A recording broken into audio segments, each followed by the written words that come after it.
My name is Lauren Tweedy. I am 23 and I have had multiple sclerosis for 3 years.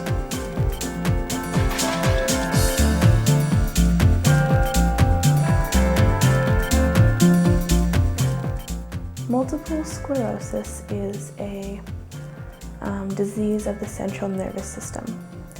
Basically, what happens is my body is attacking itself, meaning that specifically my central nervous system, the nerve endings in my brain and my spine, my body is going in and it is attacking the myelin sheath, which is kind of like the plastic outside of a cord. My body is going in and it's eating that myelin sheath off the nerves, and it's exposing the nerves in raw form, causing nerve damage.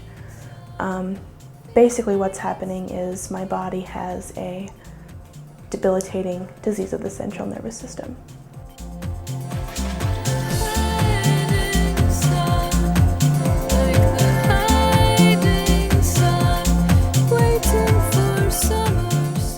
About a year before I was diagnosed, I had no idea what MS even was. I remember there was one day where I just started feeling tingling in my left arm, and it would come and go, and I really didn't know what it was happening for, but since it would go away, I just kind of ignored it. In December of 2001, I started to lose the vision in my right eye, so I went to an ophthalmologist, and he said, "You have optic neuritis, but I want you to get an MRI because a lot of the times optic neuritis is the beginning stages of MS." So I went and got an MRI, and I found out that I did have MS.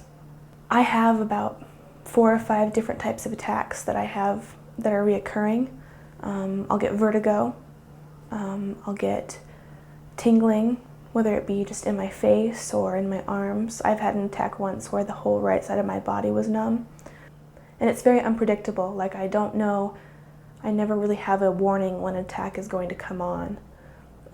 There are certain things that do trigger attacks, like if I don't get enough sleep or if I don't eat healthy. Basically, if I don't take care of myself, then a lot of times I will get certain types of attacks. Leading up to my MS, like I said, I had optic neuritis, so I went into the emergency room after about a week of vision loss, and it took me 3 trips actually. The first doctor said I had a migraine and sent me home. The next doctor sent me to an ophthalmologist, and finally when I came back from my MRI, my third doctor, Dr. Hahn, came in the hospital room after my MRI and shut the door and sat me down and said, "I believe that you have symptoms of MS. There are certain parts on your brain that are showing the white matter that shows up in my patients that have MS, but you don't have health insurance."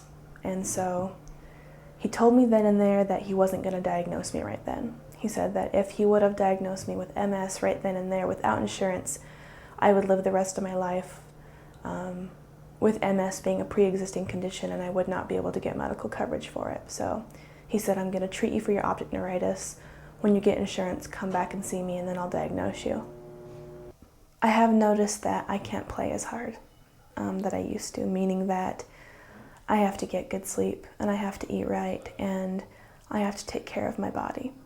Stress is another one that plays a large role in MS. When I am stressed out about work or my family life or whatever, I will start to feel different types of attacks coming on. So it's changed me in that, like, I can't stay up late at night and then get up like 3 hours later and go to work.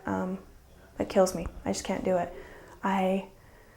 This has been a disease that I joke around, but it really does make me feel like I'm an old lady because I have to get good rest, and a lot of times my friends go out and party like rock stars, and I just kind of have to say peace and go home. But I have to take care of myself, and my health is more important than staying out late with my friends. One thing that is very discouraging about MS is that they don't know what causes it, and there is no cure. which is very frustrating, knowing that I don't know what I did or what happened to me to make me have this disease. I don't know, it's hard to say that I have faith that, that I'm going to be okay long term.